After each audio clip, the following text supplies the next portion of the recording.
Hola, bienvenido. Qué alegría poder saber que tú estás una vez más listo para el estudio del santuario, que es la temática de esta temporada de Biblia Fácil. Nos alegra tener tu compañía, saber de que tienes esa disposición, ese interés, y te recuerdo que eso no es natural, es el Espíritu Santo siempre llamando la atención de las personas para llevarlos a Cristo. Qué alegría saber que estás allí listo, preparado para un estudio más de la Biblia, estás reunido con la familia, probablemente solo, no sé en qué lugar estás, probablemente estás en el hospital, en una clínica, bajo un diagnóstico. Hay tantas personas que están viendo este programa en los hospitales y un abrazo para todos ustedes. Sabemos de que en este momento difícil Dios es su fortaleza y Dios los va a restaurar completamente. Porque cuando Él restaura, nos restaura también físicamente, emocionalmente, mentalmente y espiritualmente. Que Dios te bendiga. Vamos a estudiar juntos la Biblia. Hemos separado este momento muy especial y qué bueno que tú en tu agenda, en este día, en este momento, separes este tiempo para conocer más sobre el plan de salvación. Y ya sabes que aquí estamos con amigos que nos visitan de diferentes países, diferentes culturas, incluso por allí hay algunos que hablan otros dialectos, también alguna otra lengua.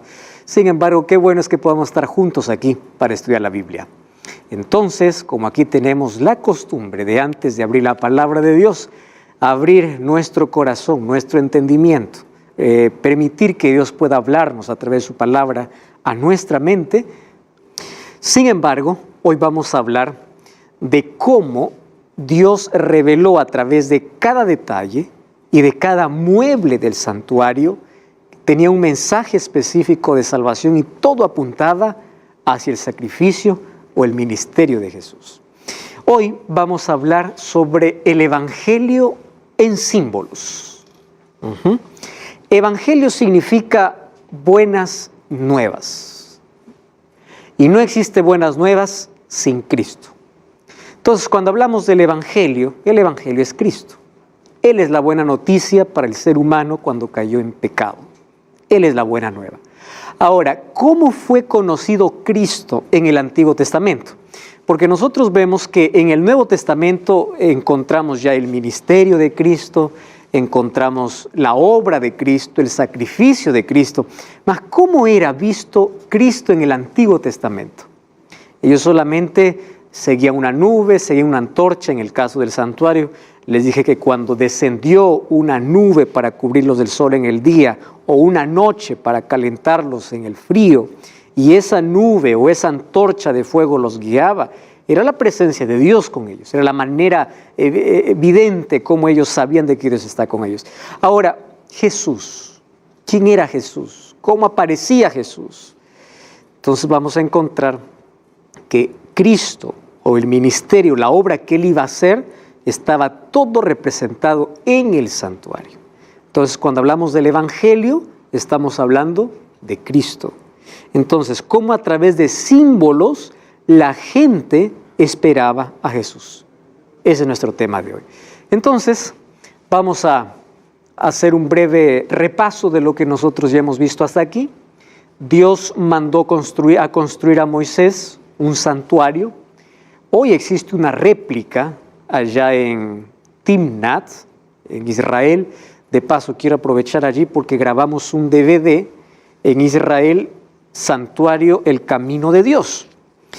Y este DVD fue grabado en parte en ese lugar, en esa réplica que hicieron de santuario.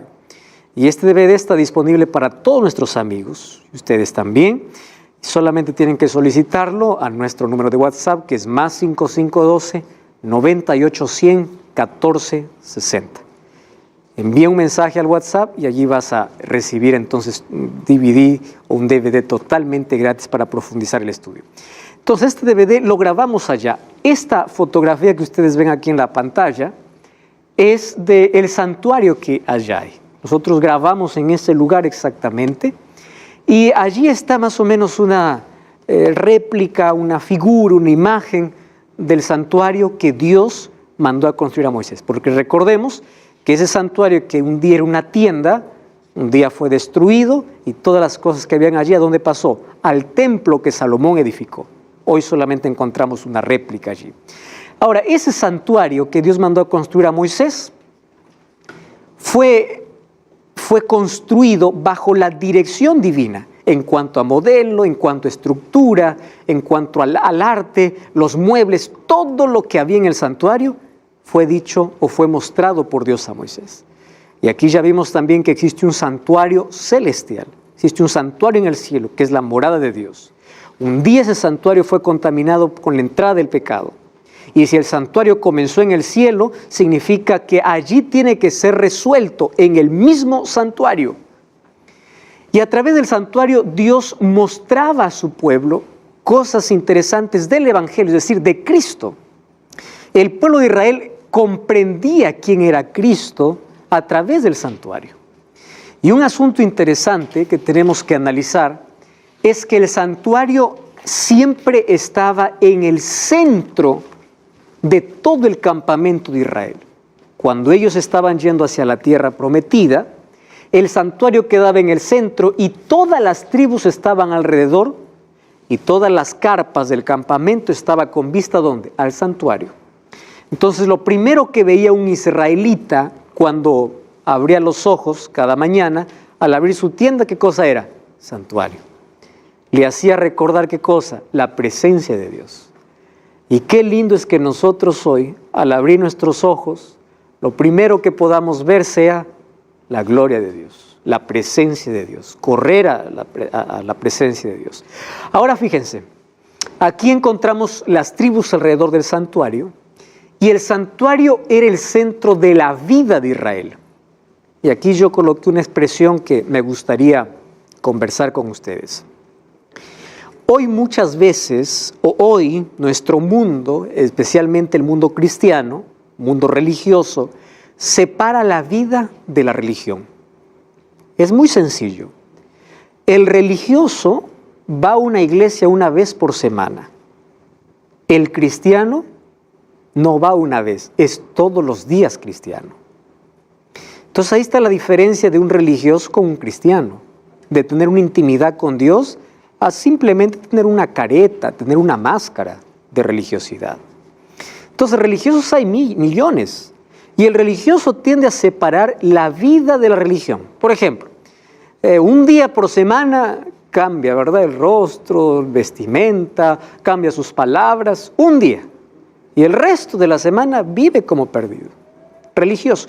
En cambio, ¿qué era el santuario para el pueblo de Israel? Era el centro de la vida. El santuario no era el centro religioso, era el centro de la vida.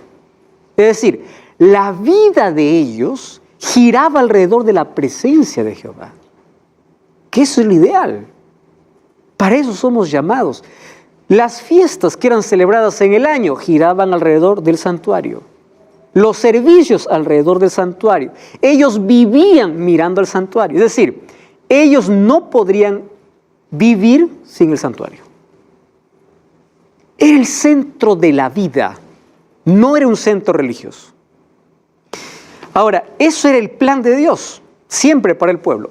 ¿Qué cosa ellos tenían que recordar del santuario? Recordemos que en el santuario habían símbolos que apuntaban al ministerio de Cristo. Por eso, si nosotros queremos hablar de Cristo en su ministerio y en todas las cosas que hace, tenemos que ir al santuario. Porque todo lo que se veía y se hacía en el santuario apuntaba ¿a quién? A Jesús. Entonces el santuario es un tema cristocéntrico. Es el centro de todo lo que hacía. ¿Y qué cosas se veía en el santuario? En el santuario se veía la malignidad del pecado y la benignidad de Dios. A través de la muerte, a través de los sacrificios de los animales inocentes, se veía la malignidad del pecado y la bondad de Dios para poder restaurar y para poder perdonar al ser humano que estaba pecador. Ellos entendieron la gracia, entendieron el ministerio de Cristo a través de símbolos. Por eso hoy vamos a analizar primero cuál es el propósito de que Dios mandó a construir el santuario. Por ejemplo, número 1, ser la morada de Dios entre su pueblo. Número 2, allí tendría que depositarse la ley de Dios. Éxodo 25, 16, 31, 18. A través del santuario, ellos tenían que comprender el plan de salvación y enseñar a las generaciones. Entonces, ¿cómo era enseñado, por ejemplo, el plan de salvación de Adán hasta Moisés? Vía oral. La importancia de la educación en la casa. Esto no era un asunto de escuelas, de profesores, no, de casa. Ellos iban transmitiendo, los niños iban mirando, iban preguntando, y los padres iban respondiendo, y ellos iban transmitiendo de generación en generación, ¿qué cosa? Que ellos estaban esperando a un Mesías. Ahora, qué interesante es Dios para enseñar. Cuando Cristo vino a la tierra, la manera como Él enseñaba, lo hacía a través de parábolas. Porque nuestra atención es despertada cada vez que escuchamos una historia. No importa el tipo de historia. Y es una historia, despierta nuestra atención. Jesús contó parábolas. De esa manera llegaba con el Evangelio al corazón de ellos. Y en el Antiguo Testamento, ¿cuál era la manera didáctica de Dios para enseñar el plan de salvación? El santuario. Era la manera didáctica para decirte cuánto cuesta tu salvación. Lo hacía a través de imágenes. Han visto los niños en la educación primaria, ¿verdad? Jardín de educación primaria. Para hacerles entender tiene que ser con imágenes. Así Dios enseñaba a su pueblo. Cristian, ¿verdad? Sí, Cristian. Pastor, mencionaste que desde Adán hasta Moisés tuvieron un tipo de educación. Bueno, en sí todo el Antiguo Testamento fue de generación en generación. Mi pregunta es, ¿por qué Dios esperó el momento de Moisés para hacer el tabernáculo? Para enseñar al pueblo sobre el plan de salvación. Porque hasta los patriarcas nosotros tenemos que ellos entendían bien el plan de salvación y iban transmitiendo de generación en generación. Solo que de allí el pueblo de Israel cae en esclavitud. Y no había manera de que ellos, privados de su libertad, puedan entender. Y una de las cosas que ocurrió es que esa transmisión oral sobre el plan de salvación se fue perdiendo. Por el castigo, por la esclavitud. ¿Qué cosa hizo Dios? Primero los sacó, los hizo libres. Y después que les dio libertad, los sacó de la esclavitud y les llevó a la tierra que había prometido ya a los patriarcas. Prometió para Abraham. Dijo, esta será la tierra para ti, para tu descendencia. Y es allí donde Dios una vez más les hace recordar. Vamos a descubrir en esta temporada que las cosas que Dios manda a Moisés a decir al pueblo no eran cosas que ellos no sabían. Eran cosas que ellos habían olvidado. Por ejemplo, la ley de Dios, antes de que Dios lo escriba con su dedo, ellos conocían. Solo que ellos olvidaron en la esclavitud. Y una de las cosas lindas es que Dios primero te liberta. Y una vez que te liberta, te enseña en la libertad.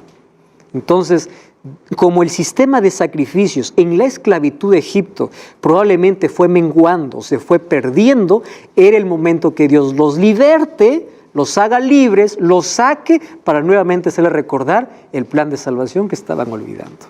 Y así los condujo hacia la tierra de Canaán. Muy bien, a través del sistema de sacrificios se mantenía viva la única verdad. Hebreos capítulo 9, versículo 22, es la verdad que todo pecador necesita conocer. Allí dice que sin derramamiento de sangre no hay perdón de pecados. Miren esa verdad, Hebreos, el Nuevo Testamento, capítulo 9, versículo 22, dice así, y casi todo es purificado según la ley con sangre. Sin derramamiento de sangre no se hace remisión. En otras palabras, no hay perdón. O sea, ¿cuánto costó nuestra salvación? ¿Cuánto costó el perdón? La sangre. Esa verdad necesitaba mantenerse viva.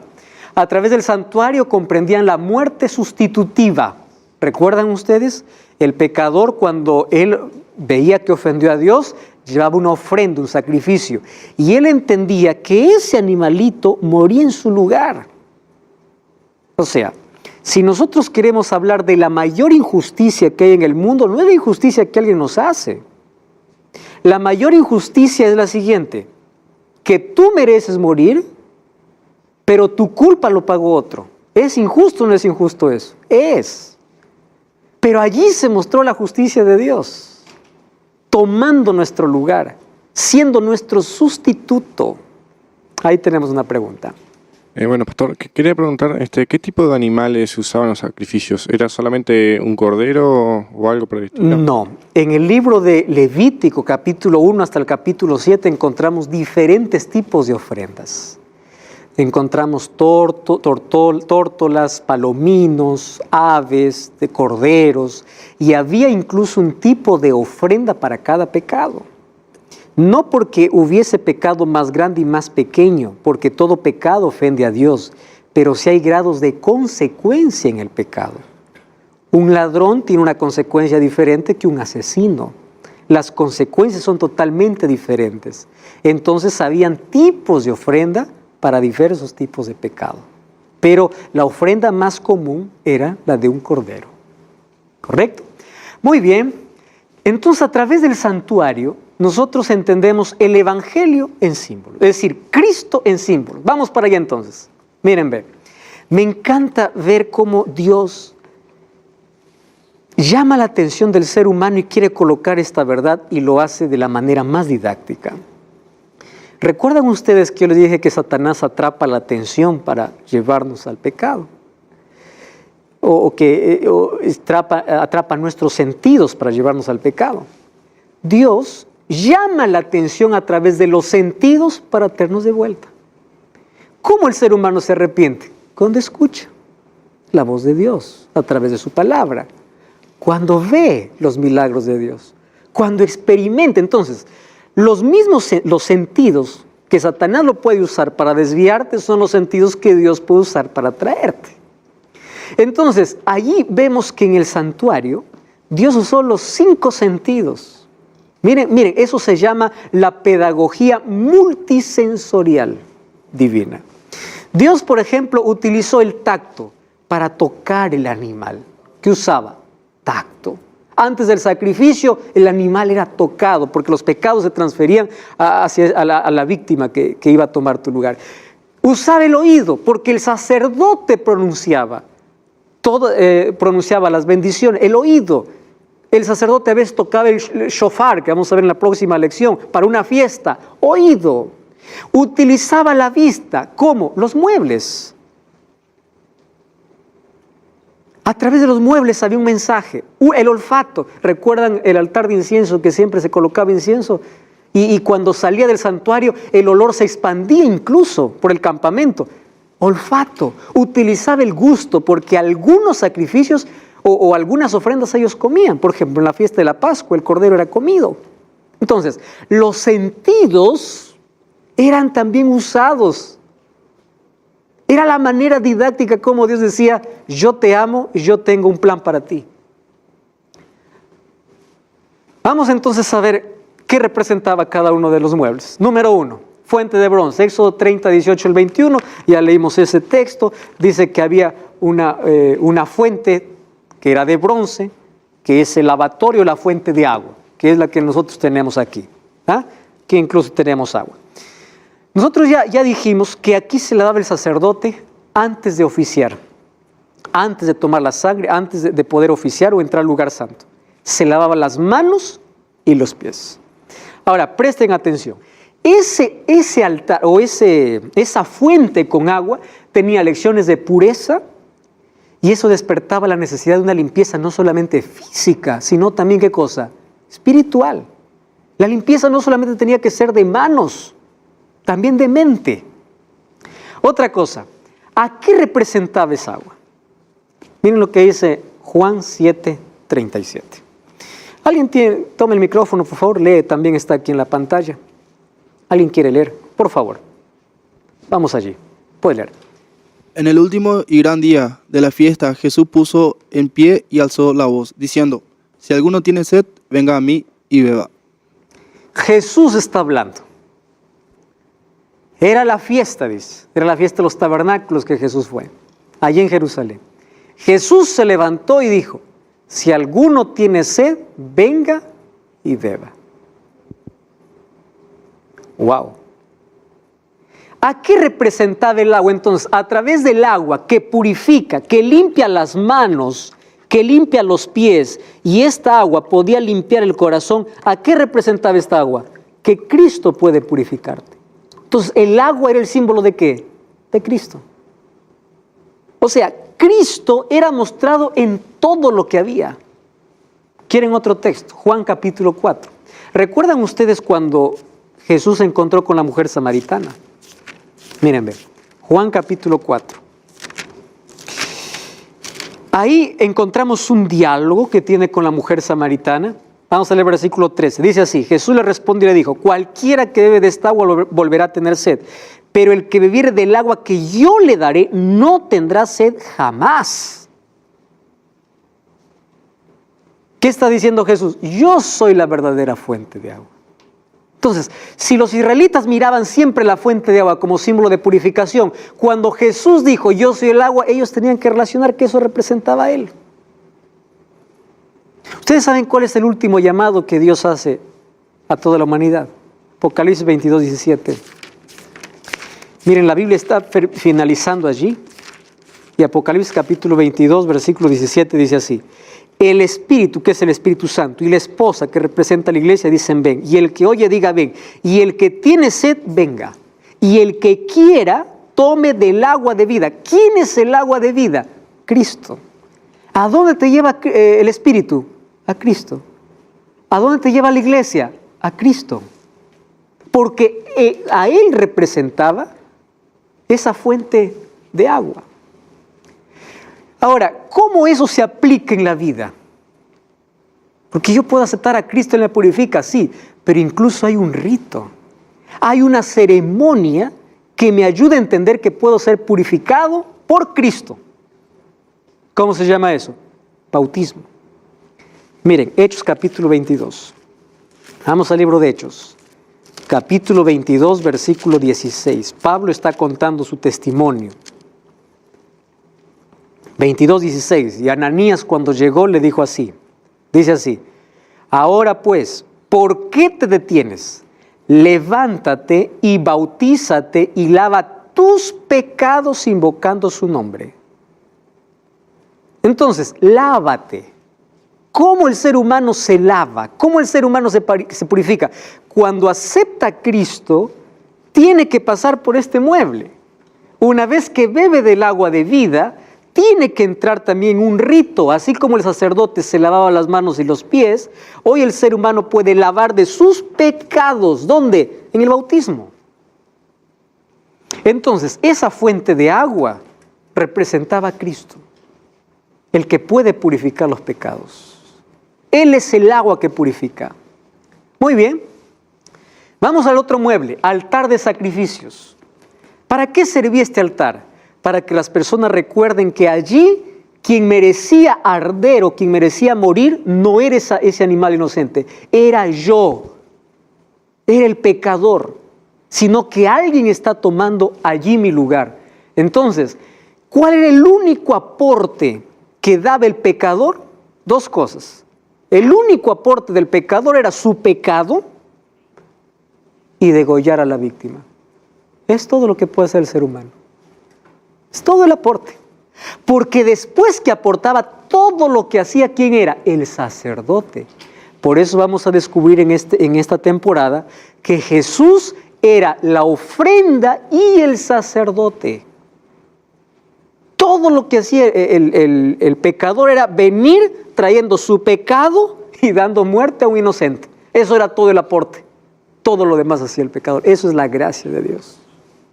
Todo lo que tienes que hacer es ir. Ahora, en el altar de sacrificio, nosotros encontramos un sustituto y un sacerdote. Y cada vez que moría un animal, se veía la gravedad del pecado. Ahora, mis amigos, recuerden un asunto muy interesante. Este altar del holocausto, ¿a qué representaba? Al Calvario. Así como aquí morían todos los días, se ofrecían ofrendas y moría un cordero, mañana y tarde. Aquí como se derramaba la sangre inocente de animales, sustituyendo al pecador, un día este altar se levantaría en forma de una cruz. Pero ya no para morir todos los días, porque el verdadero Cordero de Dios era Cristo. Todo lo demás, ¿qué cosa era? Símbolo. ¿Recuerdan ustedes cuando Juan vio a Jesús viniendo al río Jordán para ser bautizado? Juan dijo, este es el Cordero de Dios que quita el pecado del mundo. Juan 1:29. Este es el Cordero. Durante todos los años que ellos ofrecían el sacrificio, por la fe miraban ¿a quién? A Cristo.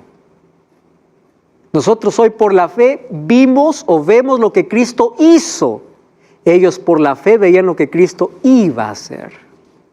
Pero todos fuimos alcanzados por esa maravillosa gracia. No cambies el canal, vamos a una breve pausa y estamos de regreso. Esto es Biblia Fácil. Ya sabes que puedes solicitar totalmente gratis el estudio bíblico en formato DVD, Santuario El Camino de Dios. Todo lo que tienes que hacer es enviarnos ahora mismo un mensaje a nuestro WhatsApp más 5512 9810 1460. Y vas a profundizar más tu conocimiento incluso sobre esta temática interesante que es el santuario. Muy bien, amigos, estamos hablando sobre el Evangelio en símbolos y vimos que cada mueble del santuario representaba a Cristo. Esa fuente de agua representaba a Cristo, quien purifica de los pecados. Este altar del holocausto representaba ¿qué cosa? La cruz del Calvario, donde Cristo iba a morir en nuestro favor. Pero el santuario tenía más muebles. Vamos a ver si los otros muebles también representan a Cristo. Miren lo que dice Hebreos 9, 13 y 14. Porque si la sangre de los toros y de los machos cabríos... Zulma, ¿puedes leer ese texto, por favor? Vamos allí. Porque si la sangre de los toros y de los machos cabríos y las cenizas de la becerra, rociadas a los inmundos, santifican para la purificación de la carne, ¿cuánto más la sangre de Cristo, el cual mediante el Espíritu eterno se ofreció a sí mismo sin mancha a Dios, limpiará vuestras conciencias de obras muertas para que sirvéis al Dios vivo? Entonces ahí qué cosa está diciendo Hebreos, o la epístola a los Hebreos. Si esa sangre, aún de inocentes, que ya entraba contaminada por el pecado, puede darlos perdón, ¿cuánto más la sangre perfecta de Cristo? Entonces, el altar del holocausto representaba el sacrificio de Jesús. ¿Recuerdan ustedes que en el lugar santo habían 3 muebles? ¿Cuáles eran? La mesa de panes, un candelabro y un altar de incienso. Vamos a ver a qué representa. El altar de incienso, vamos a comenzar por el final. Vamos a Apocalipsis capítulo 5, versículo 8, el último libro de la Biblia. Apocalipsis capítulo 5, versículo 8. Presten atención que esto es interesante. Apocalipsis 5, 8. Voy a ver ahí quién tiene el texto. Luis, ¿tienes el texto? Por favor. Demetrio también tiene el texto ahí, ¿no? Te voy a dar otro texto, Demetrio, para leer. Puedes ir buscando Juan capítulo 14, ¿ya? Vamos ahí, Luis. Cuando tomó el libro, los 4 seres vivientes y los 24 ancianos se postraron ante el Cordero. Cada uno tenía un arpa y una copa de oro llena de incienso, que son las oraciones de los santos. Luis, ¿qué es el incienso? Era las oraciones de los santos. Eso es lo que dice aquí. ¿A qué representaba entonces el incienso? Oraciones de los santos. Es decir, ¿y quién es un santo? Santo es aquel que tiene comunión con Dios. La palabra santo, kadosh, significa separado. El momento que aceptas a Cristo, tú eres separado para servir a Cristo. Te conviertes en un santo en la medida que caminas con Cristo. Dime con quién andas, te diré quién eres. ¿Con quién andas? Con Cristo. Cristo es santo, tú eres santo. Ah, no, pero soy pecador. Tú pecas, es verdad, tenemos naturaleza pecaminosa. Pero en la medida que caminamos con Cristo son santos. Entonces, las oraciones de los santos, las oraciones de los creyentes. Demetrio, ¿qué dice Juan capítulo 14, versículo 13? Y todo lo que pidáis al Padre en mi nombre, eso haré para que el Padre sea glorificado en el Hijo. Muy bien, presten atención. Apocalipsis dice que el incienso representaba ¿qué? Las oraciones.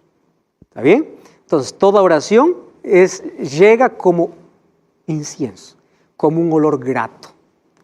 Sin embargo, Juan 14 dice así, todo lo que pidieres. Entonces, toda oración que llega al cielo va dirigida en nombre de ¿quién? En nombre de Jesús. Jesús dice, todo lo que pidieres en mi nombre. Entonces, incluso el altar de incienso, que representa las oraciones de los santos, también representa ¿qué cosa? La intercesión de Cristo, porque cada vez que pedimos, Él nos responde cuando oramos en su nombre. Eso también representaba a Cristo. Recordemos que el incienso era para perfumar el ambiente contaminado por la sangre. Mas ahora dice Apocalipsis que representa las oraciones de los santos. Y esas oraciones son llegadas ante el trono de la gracia por el nombre de Cristo. Representa también a Cristo. La mesa de los panes. Juan capítulo 6, versículo 35. ¿Recuerdan que Jesús dijo, yo soy el agua de vida, o Él es la fuente del agua verdadera?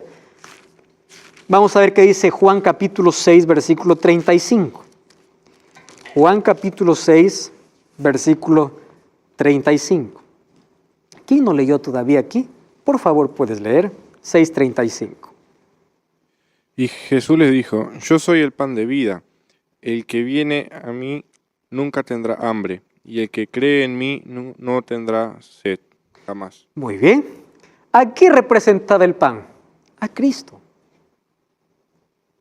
Ustedes se dan cuenta que cada mueble era Cristo.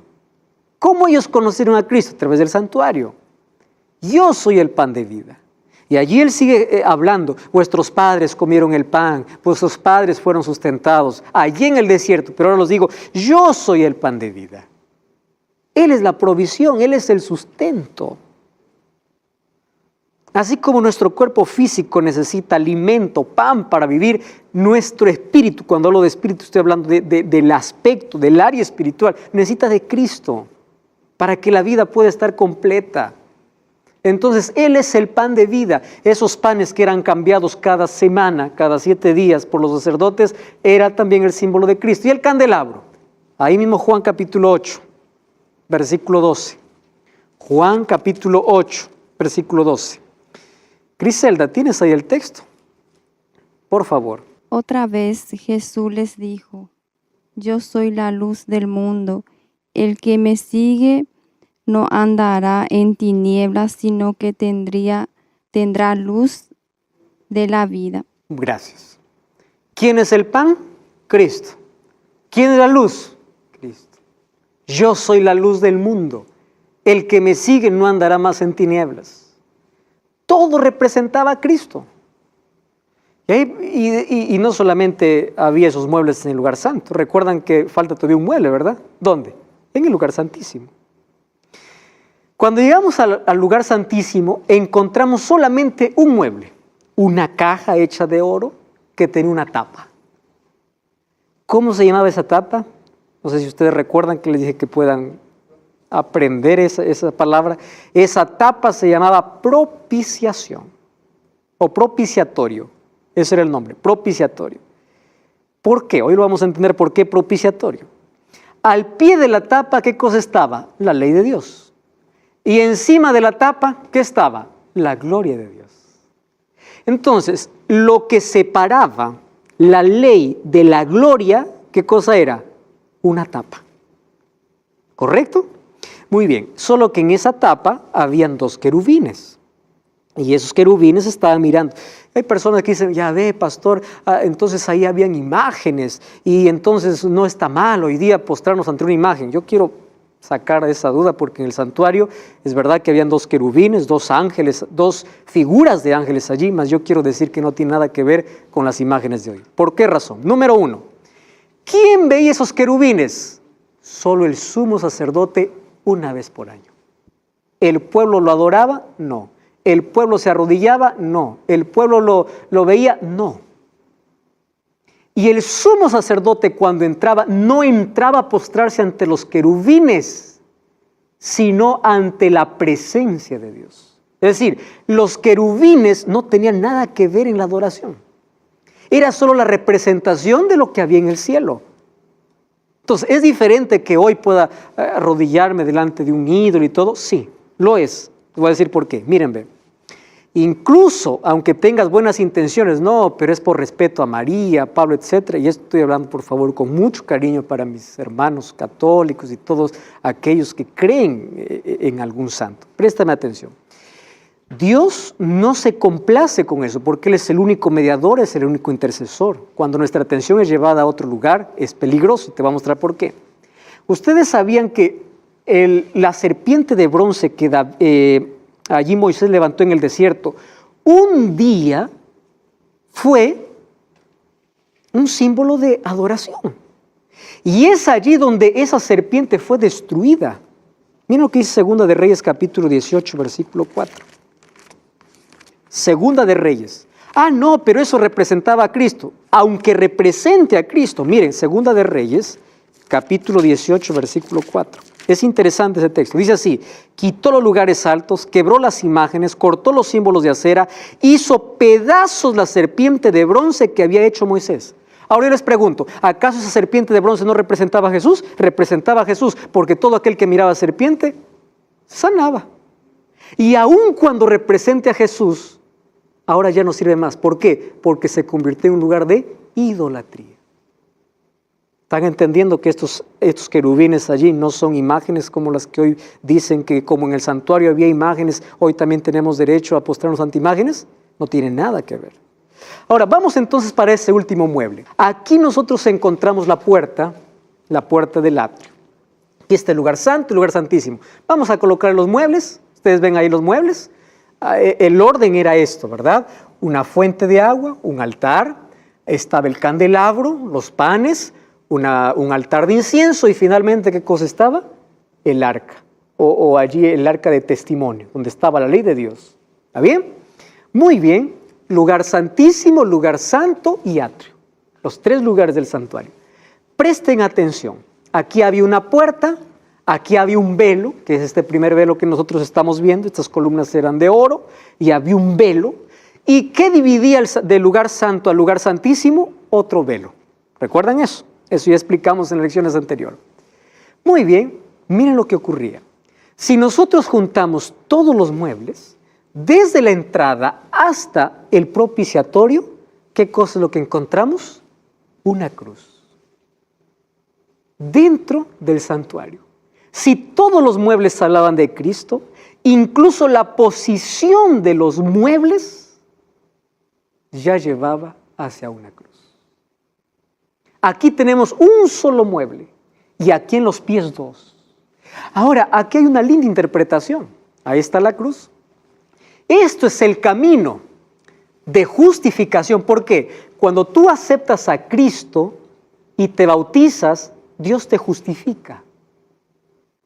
Cuando aceptas el sacrificio de Jesús y te bautizas, que está simbolizado por el agua, eres justificado. Pero Dios no te quiere dejar en el atrio, Dios te quiere llevar ¿a dónde? Al lugar santo, para que comas del pan. ¿Quién es el pan? Cristo. Para que ores, para que seas luz y recibas la luz de Cristo y seas luz. Esto es el camino de santificación. Dios te justifica, pero también te santifica. Y un día va a volver a la tierra y nos llevará a su presencia, donde está la morada, donde venía la Shekinah o la gloria de Dios. Eso sería la glorificación, porque estaremos ¿dónde? En el mismo trono de Dios.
Esto sería lo que Jesús dijo: yo soy el camino, yo soy la verdad y yo soy la vida.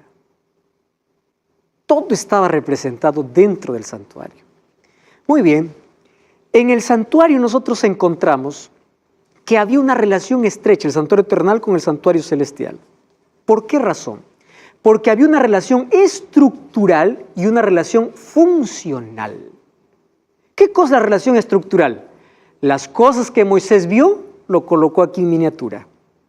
Y funcional, las funciones y los servicios que se hacían en el santuario, ¿qué cosa apuntaban? El ministerio de Jesús después de su muerte. Los muebles representaban la muerte de Jesús, pero los servicios que se hacían en el santuario representaban qué haría Jesús después de su muerte. ¿Por qué? Porque en los muebles encontramos que Jesús era la ofrenda o el sacrificio, pero después de su muerte ya no es más la ofrenda. ¿Qué cosa es? El sacerdote y el sumo sacerdote. Eso lo vamos a ver en las próximas lecciones. Entonces tiene una relación estructural, de estructura y de funciones. Todos los muebles que Moisés vio, él los hizo en la tierra. Pero todas las funciones que hacía en la tierra, un día Cristo los realizaría ¿dónde? En el cielo. Eso es el plan completo de salvación. Entonces ahí encontramos, en el lugar santo entraba solamente el sacerdote para realizar un servicio diario. Recuerdan que yo les mencioné, se realizaban 2 sacrificios por día, 9 de la mañana y 3 de la tarde. Todos los días. Esto se llamaba tamid, continuo. No había un día que no se realizaba. Y en el lugar santísimo entraba el sumo sacerdote para hacer una sola vez la limpieza o la purificación del santuario. Eso significa que si todos los muebles representaban a Cristo, las funciones que se hacían aquí también representarían a Cristo. ¿A dónde me lleva eso? Que un día Cristo iría al cielo para ser mi sacerdote. Pero luego sería, ¿qué cosa? Mi sumo sacerdote. Porque aquí había 2 funciones. Y en el cielo también habría 2 funciones de Cristo. Eso significa el ministerio bifásico de Cristo, como sacerdote y como sumo sacerdote. ¿Correcto? Ahora, en el servicio anual era un día muy diferente. En el servicio diario, el sacerdote aquí quemaba la ofrenda, el humo subía, pedía perdón por el pueblo, etc. Pero en el servicio anual no. En el servicio anual quien entraba en escena era el sumo sacerdote. Ustedes sabían que el sumo sacerdote antes de entrar a ese lugar, 10 días antes comenzaba su preparación. Hasta los calzoncillos tenía que cambiarse. Dice la Biblia que eran de lino para entrar al lugar santísimo. Él ofrecía sacrificio por él y por su familia. 7 días antes estaba aquí, en el santuario, en la presencia de Dios, antes de entrar al lugar santísimo. Y cuando llegaba ese día, habían 2 cosas que tenemos que entender: cuándo y cómo. ¿Cuándo? Eso vamos a ver después, pero le voy a dar un adelanto. Era el 10º día del 7º mes. El 7º mes era Tishri, que para nosotros sería octubre. Era un día que Dios le dijo a Moisés que ese día sería la purificación del santuario. En ese día se traían 2 machos cabríos. Se echaba suerte, uno era para Dios y el otro era para Azazel. Azazel era un demonio, que por allí ellos conocían el nombre de un demonio en el desierto. Entonces, uno era dedicado para Dios. El que era dedicado para Dios representaba a Cristo porque moría. Y con la sangre de ese animal, el sumo sacerdote ingresaba hasta el lugar santísimo. ¿Y saben dónde asperjaba la sangre? En el propiciatorio. Les voy a explicar qué es el propiciatorio.